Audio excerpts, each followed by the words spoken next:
जे का रंजले गांजले त्यासी म्हणे जो आपुले, तोची साधू ओळखावा देव तेथेची जाणावा.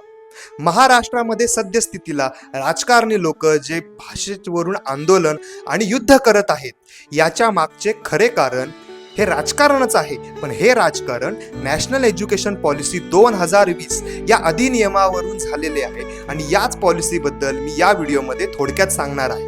नमस्कार, मी सन्मय पाटील.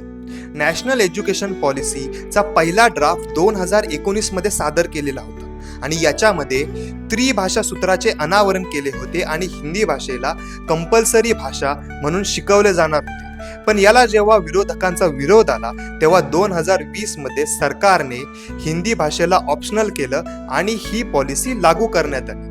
आणि त्रिभाषा सूत्रांमध्ये एक भाषा ही प्रत्येक राज्याची मातृभाषा असणार आहे, दुसरी भाषा ही विदेशी म्हणजेच इंग्रजी ठेवली जाणार आहे आणि तिसरी भाषा ही हिंदी अशा राज्यांसाठी ज्या राज्यांची मातृभाषा हिंदी नाही आणि ज्या राज्यांची मातृभाषा ही हिंदी आहे त्यांसाठी भारतातील कोणतीही भाषा त्यांनी निवडू शकणार होते आणि त्यांना ती शिकावी लागणार होती.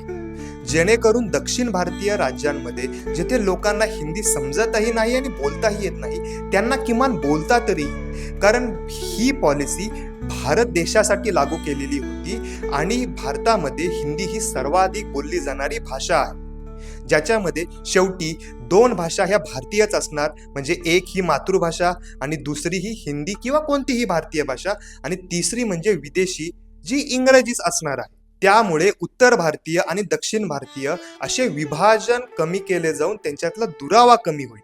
पण दक्षिण भारतीय राज्यातील काही पक्ष आणि महाराष्ट्रातील विरोधकांना राजकारण करण्यासाठी काही मिळत नसल्यासारखे करत आहेत आणि मराठी भाषेला राजकारणात ओढत आहेत. हे बघा, नॅशनल एज्युकेशन पॉलिसीच्या पूर्वी महाराष्ट्रात मराठी भाषा ही कंपल्सरी नव्हती, ही फक्त एक रेकमेंडेड भाषा होती.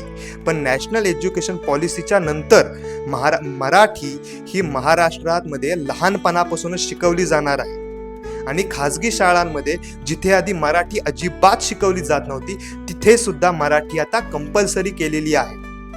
हे बघा, माझे मत आहे की महाराष्ट्रात मराठी ही शिकलीच पाहिजे आणि मराठी भाषेचा अपमान करणाऱ्यांना शिक्षा ही दिलीच पाहिजे, पण ही शिक्षा कायद्याने दिली पाहिजे, ना की कोणत्या राजकीय पक्षाने किंवा त्यांच्या कार्यकर्त्यांनी. कोणताही राजकीय पक्ष संविधान किंवा संविधानानुसार निर्माण केलेल्या कायद्यापेक्षा मोठा नाही.